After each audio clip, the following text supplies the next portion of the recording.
ये काबिल नहीं। क्या कर दिया आपने? कहा दोपहर में इतनी जोरों से भूख लगी थी, क्या बताए। हर रोज दोपहर को जो खाना आता है वो तो मिलने वाला नहीं था। तो फिर मैंने एक नहीं 2 प्लेट खा ली सलाड्स की। देखो इसमें मुंह दिखाने वाली क्या है, लोग तो 4 प्लेट भी खाते हैं, सलाड में कोई मना नहीं है। आप और कल 2 नहीं, कल 4 प्लेट खा लो, वो बात नहीं है। 2 प्लेट खा के फिर मैं रिसेस टाइम जो था घर पे गया और मुझसे नहीं रहा गया और मैंने दाल चावल खा ली है। इस सभा में से ही एक है, चोर कौन है नाम नहीं बताएंगे, लेकिन मैंने जाके कांजू और किशमिश खाया। हाँ, फिर मैंने बताया भूख लगना प्रकृति है, भूख लगना प्रकृति है। भूख न लगने पर दवाइयाँ लेते हैं कि भूख कैसे लगे। मंदाग्नि और जठराग्नि ये 2 शब्द हम यूज करते हैं। जिसको मंदाग्नि है उनका शरीर का पोषण अच्छा होता नहीं है, उनको जगाने के लिए चूर्ण फाकी वगैरह सब कुछ क्या क्या उपाय करते हैं। और इमोशनली अगर वो हील नहीं है, जिनके जीवन में खुशी भी चली जाती है, तो भी कई कई बार जीवन में भूख लगना बंद हो जाता है, खाने में रुचि नहीं रहती। शारीरिक और मानसिक रीति से भी हम जब कमजोर पड़ते हैं तब भी हमें भूख और प्यास के ऊपर इनका इफेक्ट आता है और शरीर का शोषण, पोषण नहीं होता लेकिन शोषण होने लगता है। तो भूख लगता है अच्छी बात है, बट हमें किस भोजन के ऊपर अटैक करना है ये हमें समझदारी दिखानी है। मेरी बात कहूँ तो मुझे लंच में पहले दिन की बात है, लंच में जोरदार से भूख लगी और मैंने बाजार से जनरली मैं एक आधा ज़्यादा से ज़्यादा 2 बनाना खाता था। उसी दिन मैंने लगभग 10 से 12 बनाना खा लिए थे पहले दिन के, कुछ नहीं मिलने वाला, 1-2 घंटे के बीच में, लगातार नहीं, लेकिन भूख जबरदस्त लगती थी। ग्रेप्स मैं खाता था, ज़्यादातर हम क्या करते हैं 4 या 5 ग्रेप्स खाते हैं। उस दिन मैंने जब ये स्टार्ट किया तो आधा केजी ग्रेप्स खाने लगा था। कभी कभी पूरे दिन की मात्रा में गिनता था तो 1 केजी 1.5 केजी ग्रेप्स में खा जाता था, क्योंकि हमारी एक आदत बनी हुई है खाने की। खाना खाते रहो, मुंह चलना चाहिए। और कई बार हमारा जीवन तनाव में होता है तो भी कई बार मुंह चलता रहता है? साइकोलॉजिकली स्ट्रेस्ड होते हैं ना, तो भी खाने की उम्मीद, क्योंकि चबाने से थोड़ा सा यहाँ सा थॉट प्रोसेस स्लो थोड़ा होता है, तो हम समझ रहे हैं कि इनको किसे हटाया जाए। तो कई लोग स्ट्रेस में मोटे भी हो जाते हैं, उनको पता नहीं कितना भोजन हमने ग्रहण कर लिया है। तो हेल्थ के रिलेटेड काफ़ी सारे कंसेप्ट जुड़े हुए हैं, not only a diet. Diet के साथ साथ कितनी सारी बातें हैं, लेकिन बेसिक चीज जो है वो भोजन है। हम पूरा मानव शरीर है 5 चीजों से बना हुआ है, 5 कोश से। एक है अन्नमय कोश, दूसरा है मनोमय कोश, फिर ज्ञानमय, आनंदमय। ऐसे इस प्रकार के जो 5 कोश हैं उनसे हम बनते हैं। जिनका अन्नमय कोश खराब, उनके बाकी के सारे सेल्स जो कोश हैं वो खराब अपने आप ही हो जाते हैं। कोई महाज्ञानी ध्यानी होते हैं तो अगर उनका भोजन सही नहीं है, एक गुरुजी के लेक्चर्स में मैं दिल्ली जाने वाले थे, बहुत सारा नॉलेज, बहुत सारा, ऐसे नहीं पके हुए भोजन खाने वाले नॉलेजेबल नहीं होते, एक्सपीरियंस भी होते हैं, नॉलेजेबल भी होते हैं, लेकिन स्वयं के ऊपर उनका अनुशासन नहीं होता। हम सब उनकी उसमें गए, लगभग 70-80 साल की उम्र, चेहरे पे तेज चमक भी जबरदस्त, और सब जाके बैठे। तो ओनली 5 मिनट्स एक बंदा लेट आया और उसने उस सब के बीच में उसको इतना डांटा कि फिर बाद में वो भूल ही गया कि ऐसे स्वामी से हमें सत्संग करना नहीं है। बोला मैं अपनी जो सत्संग होता है उसमें ये बर्दाश्त नहीं कर सकता। स्वयं के ऊपर तो, क्रोध के ऊपर तो शासन नहीं है। क्यों? क्योंकि भोजन दबा के ले रहे हैं। भले प्राकृतिक काफी सारे सिद्धांत को फॉलो करते हैं, लेकिन अपने आप में जो स्वयं नियंत्रित स्व अनुशासन ऐसा नहीं आता जब तक हमारा अन्नमय कोश शुद्ध नहीं होता। मुझे शुरुआत के दिनों में अनाज छोड़ना भी बहुत मुश्किल लग रहा था। अनाज छोड़ते हैं तो मानो कि कुछ खाया ही नहीं, पेट में कुछ गया ही नहीं। ये सलाड्स, सब्जियां, कुछ भी खाओ पेट भरता ही नहीं। 1 घंटे के बाद पूरा खाली। और उम्र भी मेरी इतनी बड़ी नहीं कि जहाँ थोड़ा खाने से चल जाए। तब मैं अल्टरनेट डे गया कि कल तो जम के खाएंगे। मतलब एक दिन नहीं खाया तो दूसरे दिन 2 गुना खा लेते थे, क्योंकि आदमी से उनके संस्कार को छीन लिया जाए तो वो डबल फोर्स से भी अटैक करता है। ये हमारे साथ भी हो सकता है। शरीर और मन उसकी तरफ अट्रैक्शन और भी बढ़ जाता है। जब किसी भी चीज से हम दूर जाते हैं ना, तो आप यहाँ हटो। कई बार कई जगह है ना, मानो कि बहुत मर्यादाएं, बहुत सारी इस चीजों का ज्यादा बातें हो जाती है ना, तो भी एक पर्दे के पीछे की चीज में और भी ईगरनेस बढ़ जाती है हमारी। मतलब मन को ऐसे संचालित करना है जहां जागृति हो, जागरण हो हमारा, नहीं कि उनको दमित कर दिया जाए। ये सिस्टम में भी अगर हम गलती से भी हमारा मन दमित करेंगे तो बात बनने वाली नहीं है। बहन ने आज कहा कि जैसे जैसे अवेयरनेस आती जाए, वैराग का संबंध त्याग से नहीं है। वैराग जो हमें आता है ना, तो भाई अभी रोटी दाल चावल नहीं खाएंगे, तो वैराग का संबंध त्याग से नहीं है। वैराग का संबंध होश से है। किससे है? होश से है। जब हमारे अंदर होश जागृत होगा तब हमें इस पके हुए भोजन की जो आसक्ति है, दिल में चाह लगी रहती है, खुशबू भी आएगी ना बाद में। 4-5 दिन कच्चा खाने के बाद अगर किसी भी घर में जाएंगे, अपने घर में जाएंगे, पके हुए भोजन की खुशबू भी आएगी तो भी पागल बन जाएंगे।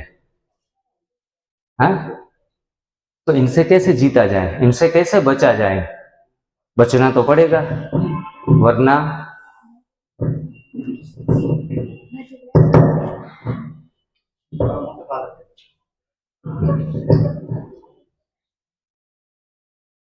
तो इन भोजन की आसक्ति से बचने का सहज उपाय है हमारे अंदर मानसिक जागृति।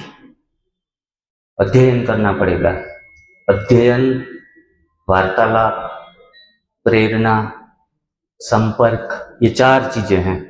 4 चीजों से हम इस सिस्टम में पावरफुल हो सकते हैं। अध्ययन किस प्रकार से होगा हमारा? कई लोगों को पुस्तकें पढ़ने का शौक है, तो हम इस प्रकार की पुस्तकें पढ़ सकते हैं।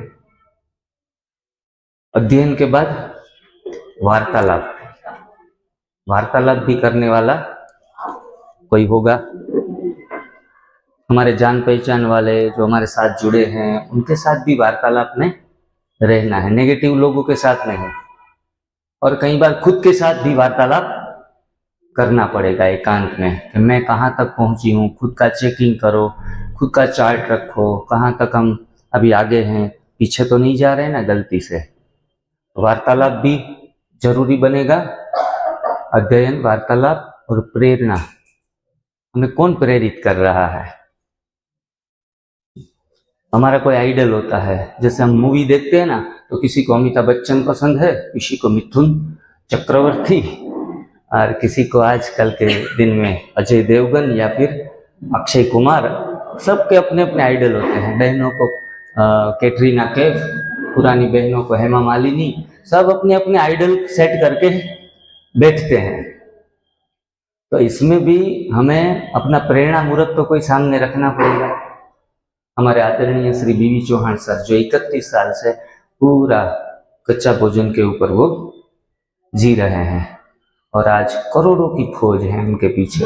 हम तो उनके आगे कुछ भी नहीं, कुछ भी नहीं। और मेरा उनसे काफ़ी 5-7 शिविरों में साथ में हमारा शिविर लेने का मेरे को मौका मिला।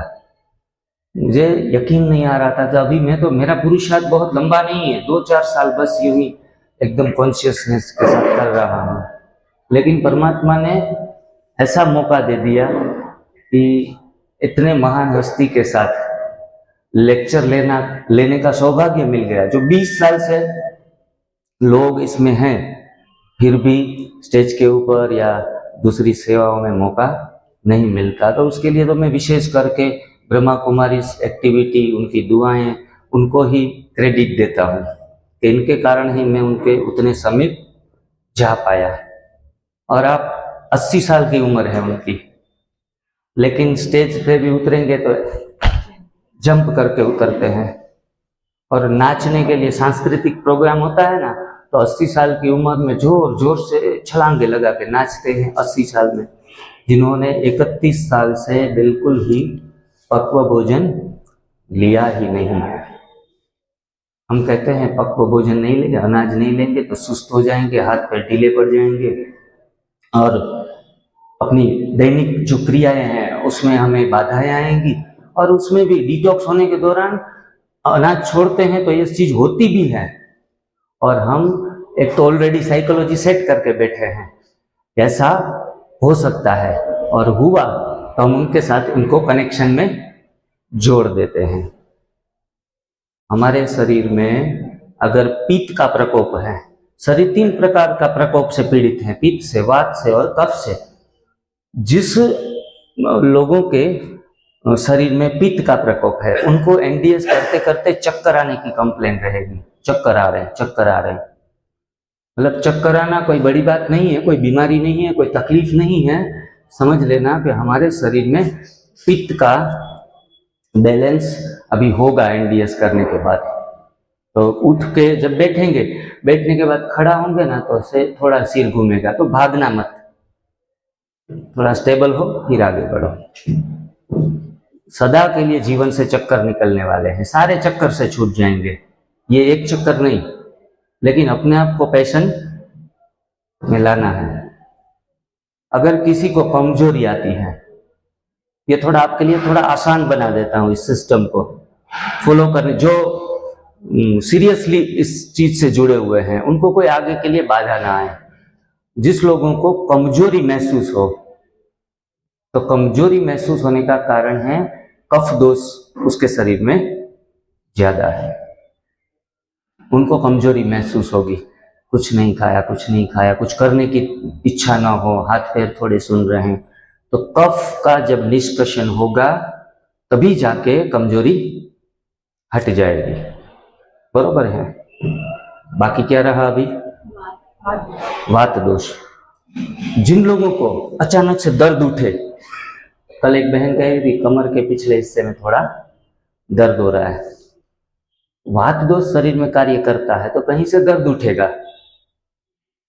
तो ये सारी चीजें डिटॉक्सिफिकेशन के दौरान आने वाली हैं। मैं ज्यादातर ये डिटॉक्सिफिकेशन के लक्षण आते हैं, लोग घबरा जाते हैं। कल एक पंजाब से एक भाई था, उनका 10-15 केजी वेट लॉस भी हुआ, 1-2 दर्द भी चले गए, लेकिन कल वो बोले मेरे हाथ पैर थोड़े ठंडे पड़ रहे हैं। तो मैं घबरा गया हूँ, कभी एनडीएस करने से हाथ पैर तो सुन्न नहीं हो जाएंगे, इतना डरे हुए थे। तो फोन के ऊपर बात की, मैंने कहा कि एक तो ऑलरेडी उधर ठंडी भी बहुत है, ऐसे ही हाथ पैर ठंडे पड़ जाएंगे पंजाब में, और मैंने ये भी कहा कि ये वात पित्त और कफ का बैलेंस होगा तब इतनी सारी दुविधाओं का सामना भी हमें करना पड़ेगा। वो बोला हर रोज शाम होते होते फीवर आ जाता है, हर रोज शाम होते होते थोड़ा बॉडी टेम्परेचर ऊपर चला जाता है, तो ये भी हो सकता है। इनसे बच नहीं सकते। यह ज़्यादातर लौकिक जीवन जो जीते हैं ना, उनको कामना क्या होती है आफ्टर मैरिज? पुत्र की, पुत्री की कामना होती है, और वो उनको सबसे बड़ा सुख लगता है कि माता जब लड़की है माता बन जाती है तो वो बहुत अपने आप को भाग्यवान समझने लगती है।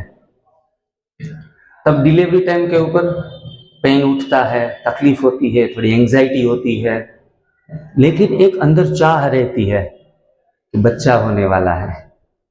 वो फिर मिठाइयाँ बांटेंगे, उनको झूले में झुलाएंगे, उनके साथ बातें करेंगे। तो ये जो खुशियां हैं, जो एक निरंतर खुशियां नहीं है, इन शॉर्ट टर्म ये जो हमारी भौतिक प्राप्ति है, उनके पीछे भी हम पागल बन के पीछे पड़ जाते हैं। तभी हम पेन वो झेल लेते हैं, भूल जाते हैं।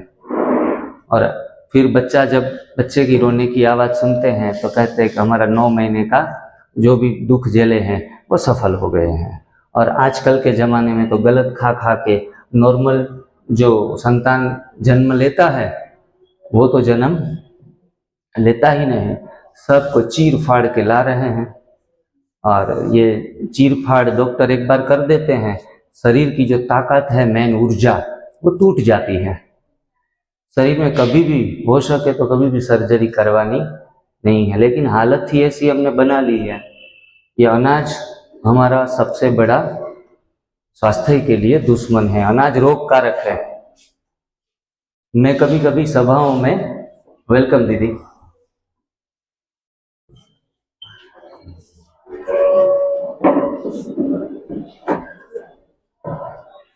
केसर दीदी का कर्तव्य से स्वागत करेंगे।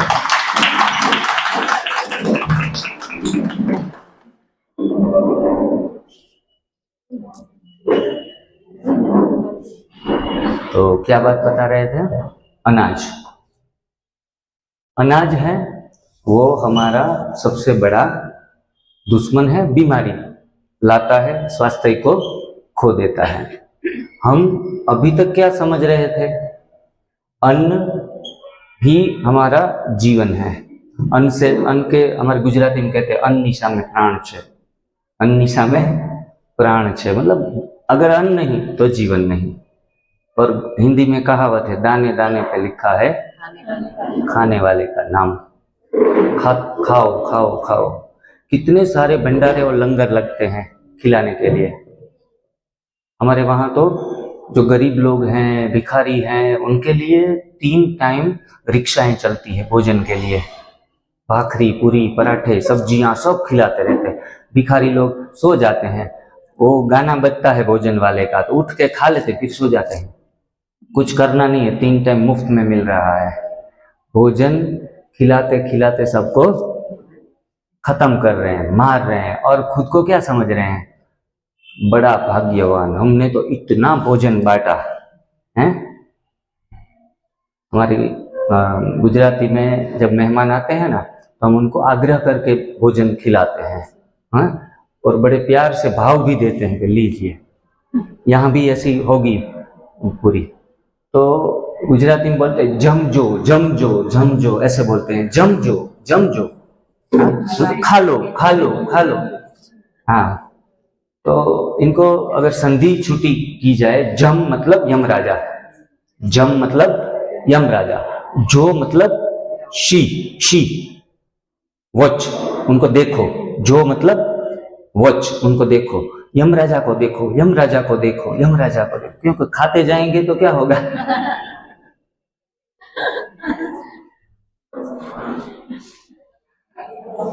यमराज को ही देखना पड़ेगा।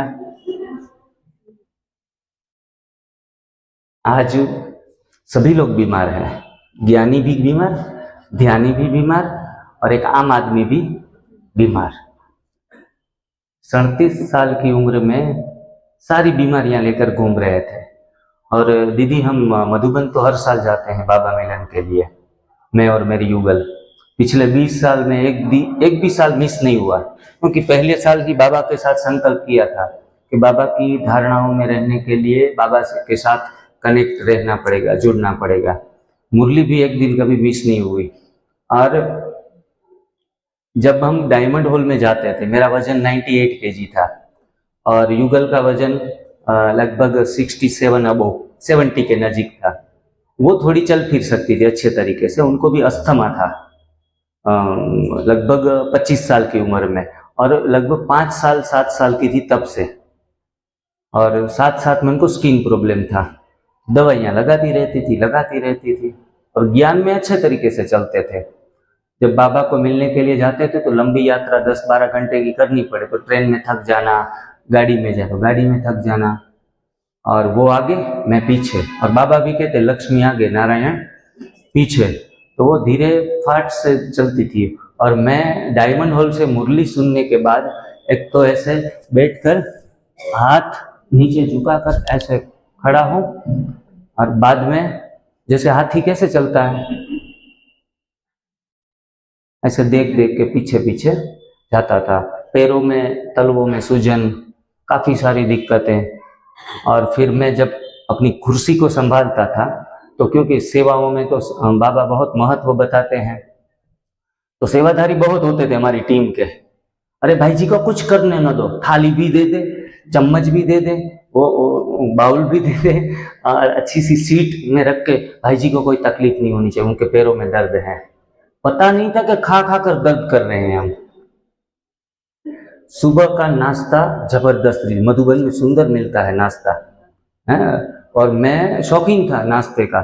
लगभग वो पराठे पूरी या रोटी जो भी है कम से कम 3-4, साथ में सब्जियां 2-3 बार लेके खाना, क्योंकि हमें तो बाहर का खाना तो अलाउ नहीं है। तो सारी कसर कहाँ निकालते थे, मधुबन में निकाल लेते थे। अभी तो 12 साढ़े 12 उसमें लाइन लगती है 1 बजे के बाद, तो लाइन में खड़े खड़े रहते भी थक जाते थे। तो फिर हम क्या करते थे, उस्ताद तो है, होशियार तो है, 12 बजे जब गेट बंद है तब वहां जाके खड़े रह जाएं, क्योंकि लाइन में रहना ना पड़े। पहले भोजन करके अपना काम निपटाओ और निकलो। शाम को भी 7:30 के पहले खा लेते थे, 3 टाइम पका हुआ खा खा के। बीमारियां, आर्थराइटिस था, सोराइसिस था, नी पेन था, घुटनों में टक टक आवाज आना, स्पाइनल प्रॉब्लम, काफ़ी सारी दिक्कत। आज धर्मों में हर एक धर्म की बात है, धर्म बहुत अच्छे हैं, उनके प्रिंसिपल भी अच्छे हैं। आज बाबा ने मुरली में सुनाया कि अपने शरीर की संभाल भी रखनी है। सब बाबा मैसेज देता है, लेकिन हम अपने मतलब की बात को पकड़ लेते हैं, बाकी की बातें छोड़ देते हैं।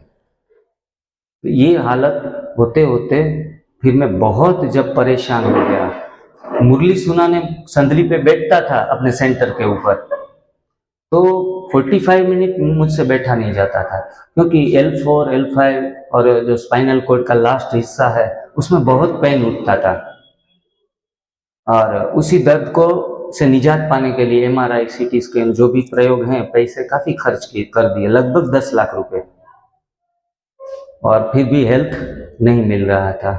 उंगलियों में सूजन, और ये वाली उंगली तो दोनों में थोड़ी टेढ़ी भी हो गई थी। तब जाके इस प्रथा में YouTube के माध्यम से जुड़ गया, और ना कोई गुरु ना कोई चेला, वीडियो देखते देखते सारी चीज़ें फॉलो करने लगा। धीरे धीरे धीरे धीरे करके लगभग 15 दिन में मैं अपने ट्रैक के ऊपर आ गया था। शिविरों में आना एक अच्छे भाग्य की बात है, लेकिन मैं तो ये भी नहीं चाहता कि सब शिविर में आए, क्योंकि शिविर में पैसों की व्यवस्था, अलग से टाइम की व्यवस्था, सारी चीज़ें देखनी तो पड़ेगी। शिविर में एक फेस टू फेस सामने एग्जाम्पल ही सेट होते हैं, तो करना थोड़ा आसान हो जाता है। यूट्यूब में देख के वो वाइब्रेशन नहीं आते, लेकिन जो भी यूट्यूब पे देख रहे हैं उसमें 80% लोग फॉलो कर रहे हैं। आज वो जब कहीं भी शिविर लगती है ना, 1 आध दिन भी हम लेट हो जाते हैं ना वीडियो रखने में, तो फ़ोन मैसेजेस छोड़ते रहते हैं कि भाई जी वहाँ तो सिलीगुड़ी तो गए, अभी तो वीडियो तो डाल नहीं रहे हैं आप। उसको घर बैठे ईगरनेस होती है, आप क्या बता रहे हैं, आप क्या बोल रहे हैं, हमें भी सीखना है, हमें भी जानना है। तो बहन जी इतने काम संभालती हैं, आप देख रहे हैं सभी जगह, वो चाहे प्रोजेक्टर हो, वो चाहे वीडियो हो, वो चाहे किचन का मैनेजमेंट हो, कुछ भी ऑलराउंडर है हमारी ये बहन, कोई भी काम उसके दिमाग से बाहर नहीं है। डिटॉक्स सेंटर के ऊपर भी सारी चीजें संभालती हैं, इतना ओवरलोडेड है। छोटी कहते हैं कि छोटे पैकेट में बड़ा धमाका, तो ये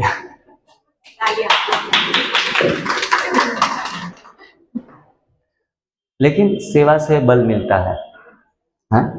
सेवा से बल भी मिलता है और औरों की सेवा से हमें फल भी मिलता है। तो बल और फल वो हमें रुकने नहीं देते, झुकने नहीं देते, थकने नहीं देते, सदैव एक्टिव रखते हैं, सदैव। कई बार हम थक जाते हैं तो बीच में अभी आगे जाकर शिविर नहीं करनी है, तो फिर एक दिन आराम हो जाता है तो फिर से खड़े हो जाते हैं कि चलो सब भागो, है? तो शांति से बैठ ही नहीं सकते, क्योंकि जितनी आत्माओं को जगाया जाए उतना करते हैं।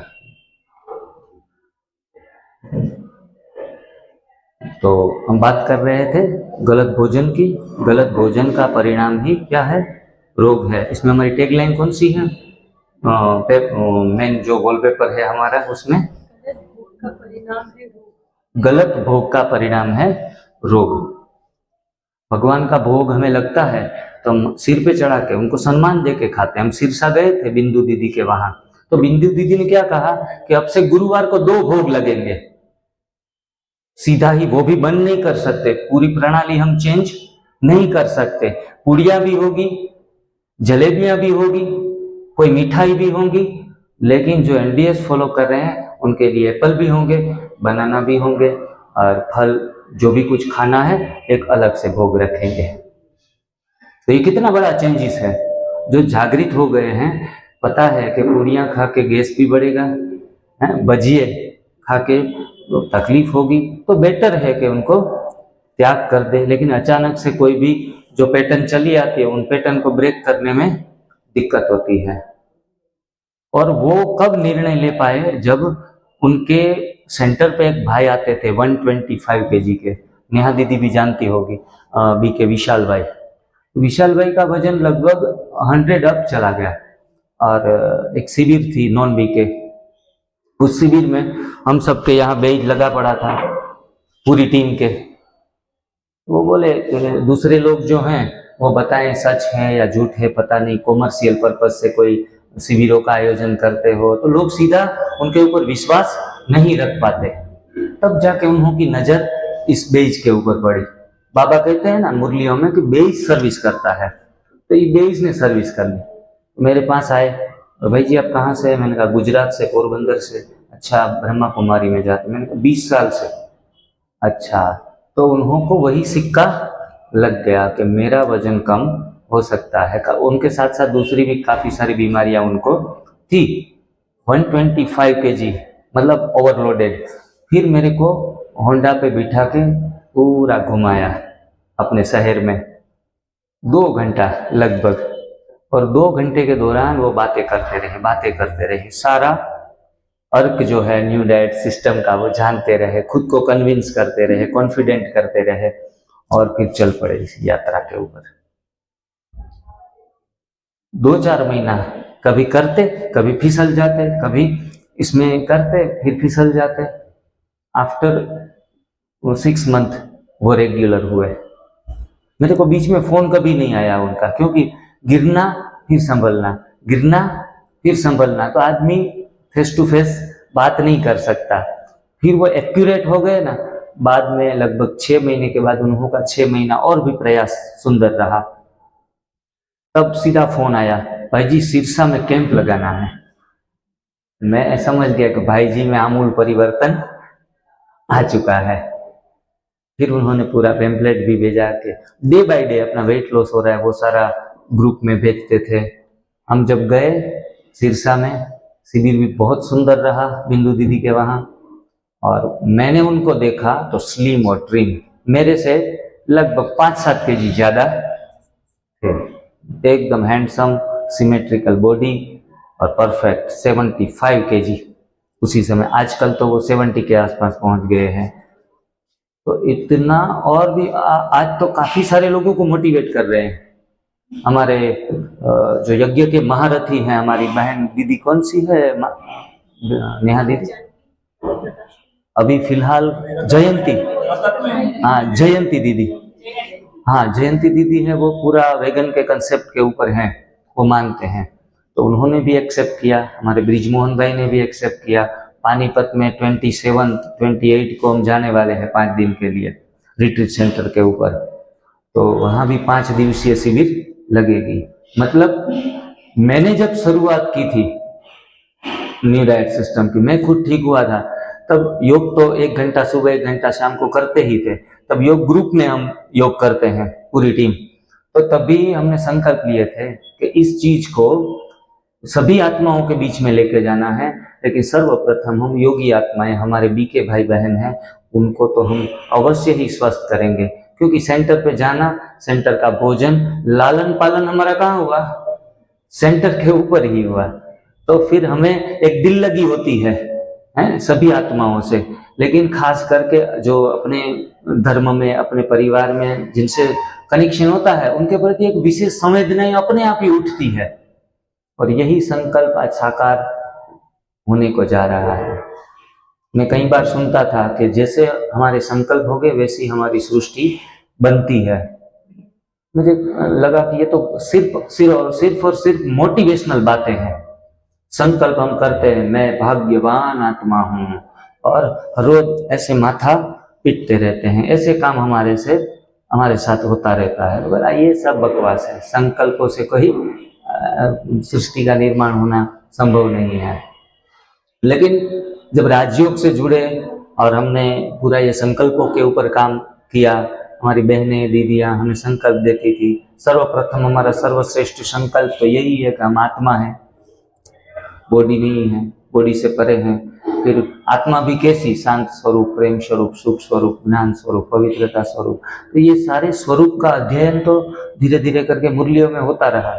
फिर मैंने एक दिन सोचा कि ऐसे अपना जीवन बनाने के लिए मैं एक डायरी बनाई।